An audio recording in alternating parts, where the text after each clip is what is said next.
Hi students, welcome back to channel. JEE Mains 2026 examinations April 6th Shift 1, Shift 2 అనేటువంటివి complete చేసుకొని ఉన్నారు.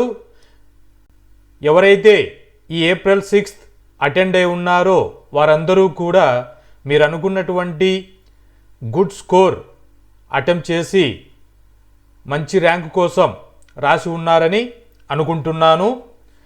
ఈ video లెక్చరల్లో April 6th జరిగినటువంటి shift 1, shift 2 subject wise mathematics, physics, chemistry ఎంత స్టాండర్డ్లో difficulty ఇవ్వడం జరిగింది, ఏ core కాన్సెప్ట్ని ఫోకస్ చేశారు అనేటువంటి ఇన్ఫర్మేషన్ ఎక్స్ప్లెయిన్ చేస్తాను.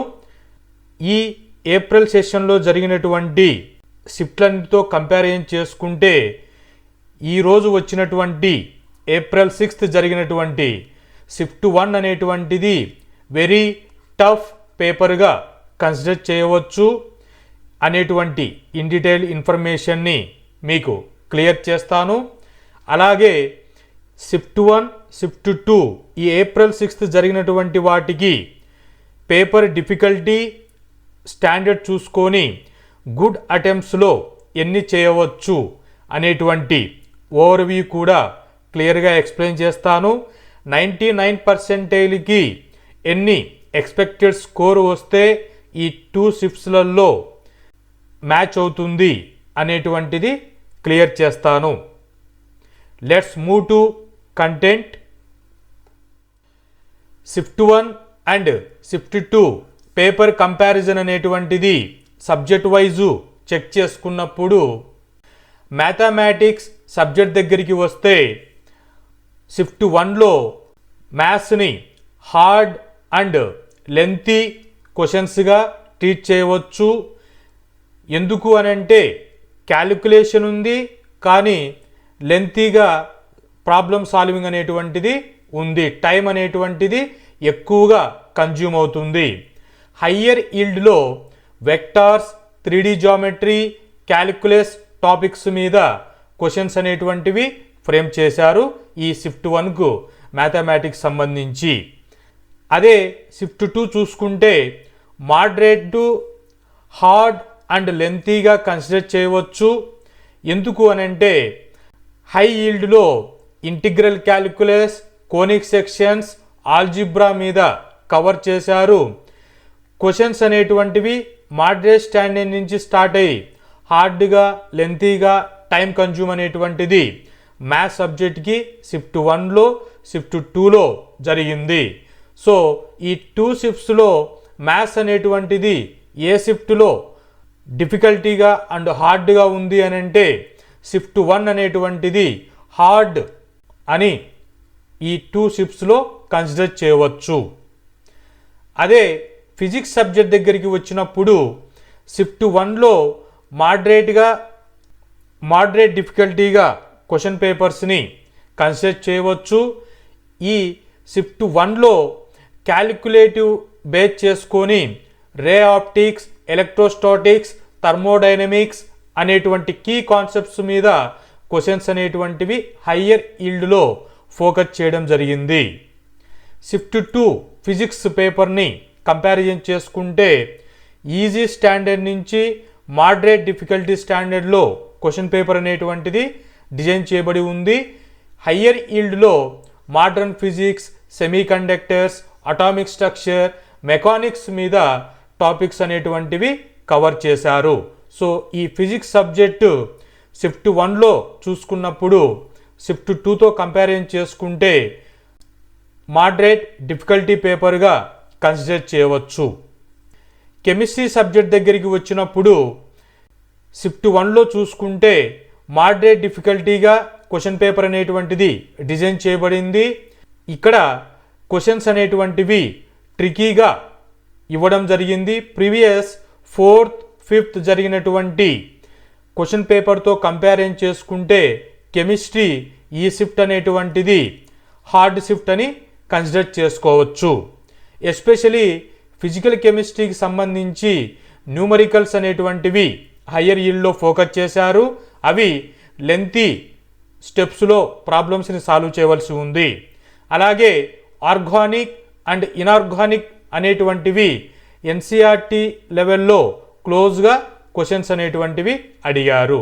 సో ఫైనలీ మోడరేట్ డిఫికల్టీ సబ్జెక్టుగా కెమిస్ట్రీని కన్సిడర్ చేయవచ్చు. షిఫ్ట్ 2 చూసుకుంటే ఈజీ స్టాండర్డ్ నుంచి మోడరేట్ స్టాండర్డ్కి క్వశ్చన్ పేపర్ అనేటువంటిది ఉంది. ఇక్కడ ఆర్గానిక్, ఇనార్గానిక్, ఫిజికల్ కెమిస్ట్రీకి సంబంధించి డైరెక్ట్గా ఎన్సీఆర్టీ బేస్లో క్వశ్చన్స్ అనేటువంటివి బ్యాలెన్స్డ్గా అడగడం జరిగింది. సో ఫైనల్గా కెమిస్ట్రీ షిఫ్ట్ 2ని ఈజీ టు మోడరేట్ సబ్జెక్టుగా కన్సిడర్ చేయవచ్చు. ఓవరాల్గా సబ్జెక్ట్ వైజు డిఫికల్టీని చూసుకుంటే 3 సబ్జెక్ట్స్ అనేటువంటివి mathematics, physics and chemistry shift 1లో టఫ్గా ఇచ్చారు అనేటువంటిది ఓవరాల్గా కన్సిడర్ చేయవచ్చు. ఓవరాల్గా షిఫ్ట్ 1 పేపర్ని మోడరేట్ డిఫికల్టీ నుంచి టఫ్ డిఫికల్టీగా క్వశ్చన్ పేపర్ అనేటువంటిది ఉంది.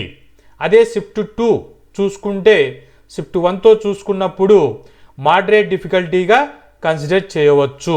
సో ఇక్కడ అన్ని షిఫ్ట్లలో జరిగినటువంటి ఏప్రిల్ సెషన్ కంపారిజన్ చేసుకుంటే షిఫ్ట్ 1ని హార్డ్ పేపర్గా కన్సిడర్ చేయవచ్చు. ఇప్పటి వరకు ఉన్నటువంటి ఇన్ఫర్మేషన్ అనాలిసిస్ చేసుకుంటే. ఎందుకు అనంటే ఏ సబ్జెక్ట్ కూడా ఈజీగా లేదు, అన్నీ కూడా హార్డ్, మోడరేట్ డిఫికల్టీ. కెమిస్ట్రీ అనేటువంటిది ఈరోజు ఇచ్చినటువంటి paper remaining shift 4th and 5thలో కంపారిజన్ చేసుకుంటే టఫ్గా ఇవ్వడం జరిగింది. సో ఈ అనాలిసిస్ బేస్ చేసుకొని స్టూడెంట్ ఎగ్జామినేషన్స్ తర్వాత వాళ్ళు ఇచ్చినటువంటి ఫీడ్బ్యాక్ చెక్ చేసుకుంటే ఈ 3 సబ్జెక్ట్స్ యొక్క డిఫికల్టీ లెవెల్ బేస్ చేసుకొని ఈ పర్టికులర్ ఏప్రిల్ 6th షిఫ్ట్ 1కి సంబంధించినటువంటి ఓవరాల్ క్వశ్చన్స్ అనేటువంటివి గుడ్ అటెంప్ట్స్లో 50 to 55 క్వశ్చన్స్ అనేటువంటివి చేయడానికి పాసిబిలిటీ ఉంది. అదే షిఫ్ట్ 2 చూసుకుంటే 55 to 60 క్వశ్చన్స్ అనేటువంటివి గుడ్ అటెంప్ట్స్లో పాసిబుల్ చేయడానికి అవకాశం ఉంది. సో ఇక్కడ షిఫ్ట్ 1 అనేటువంటిది అన్ని సబ్జెక్టులో టైం అనేటువంటిది కన్జ్యూమ్ తీసుకునింది. కాబట్టి shift 1 April 6th very tough పేపర్గా కన్సిడర్ చేయవచ్చు. షిఫ్ట్ 2లో ఫిజిక్స్ అండ్ కెమిస్ట్రీలో ఉన్నటువంటి టైంని మ్యాథమెటిక్స్కి లెంతీ క్వశ్చన్స్ని స్కిప్ చేసుకుంటూ హయ్యర్ ఈల్డ్లో క్వశ్చన్స్ అనేటువంటి కవర్ చేయడానికి షిఫ్ట్ 2కి పాసిబిలిటీ ఉంది. కాబట్టి మార్క్స్ అండ్ పర్సెంటేజ్ అనేటువంటిది పర్టికులర్ ఏప్రిల్ 6th అటెండ్ అయిన వాళ్ళకి డిఫరెన్స్ అనేటువంటిది కనబడుతుంది.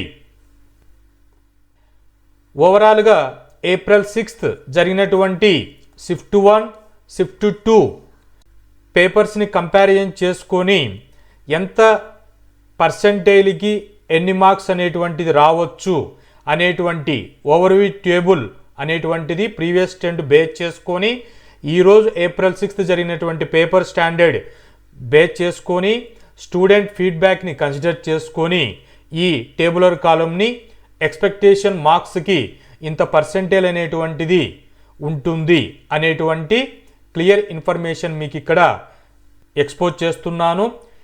నేను 99%కి ఎన్ని మార్క్స్ వస్తే షిఫ్ట్ వైజు అవి మ్యాచ్ అవుతాయి అనేటువంటిది ఎక్స్ప్లెయిన్ చేస్తాను. మీరు వీడియోని పాజ్ చేసుకొని మీ యొక్క రా స్కోర్ అనేటువంటిది ఎంత వస్తుంది అనేటువంటి అప్రాక్సిమేషన్ ఏ రేంజ్లో వస్తుందో చూసుకొని మీ పర్సెంటేజ్కి మ్యాచ్ చేసుకోండి. 99% అనేటువంటిది షిఫ్ట్ 1కి ఏప్రిల్ 6th జరిగినటువంటి క్వశ్చన్ పేపర్కి రావాలి అని అంటే 160 నుంచి 170 రేంజ్లో మార్క్స్ అనేటువంటిది రీచ్ అయితే 99%కి ఎక్స్పెక్టేషన్ అవుతుంది. అదే షిఫ్ట్ 2లో చూసుకుంటే 175 నుంచి 185 మార్క్స్ రేంజ్లో రాగలిగితే అది 99%కి రీచ్ అవుతుంది. ఇక్కడ షిఫ్ట్ 1 అనేటువంటిది టఫ్ షిఫ్ట్, షిఫ్ట్ 2 అనేటువంటిది మోడరేట్ షిఫ్ట్. ఈ 2 షిఫ్ట్లో 10 to 15 మార్క్స్ అనేటువంటివి వేరియేషన్ ఉంటుంది. ఆ విషయం మీకు తెలిసినదే. మీరు మీ రా స్కోర్ని క్యాలిక్యులేట్ చేసుకోండి. వాటికి రిలేటెడ్గా ఎంత పర్సెంటేజ్లో మీరు టార్గెట్ అవుతున్నారో చెక్ చేసుకోండి. దాని ద్వారా మీరు ఫర్దర్ స్టెప్స్ తీసుకోవడానికి ఈ అనాలిసిస్ అనేటువంటిది యూజ్ అవుతుంది అనుకుంటున్నాను. మీరు ఈ ఏప్రిల్ 6th ఏ సబ్జెక్ట్ని హార్డ్గా, డిఫికల్టీగా ఫీల్ అయ్యారో కామెంట్లో తెలియచేయండి. ఆ ఇన్ఫర్మేషన్ అనేటువంటిది సరౌండింగ్లో ఉన్నటువంటి జేఈఈ ఆస్పిరెంట్స్కి హెల్ప్ఫుల్ అవుతుంది. మీకు ఏవైనా క్వైరీస్ ఉంటే కామెంట్లో తెలియచేయండి, రిప్లై చేస్తాను. మరిన్ని అప్డేట్స్తో మీ ముందుకు వస్తాను. Hope this information is informative. Thank you.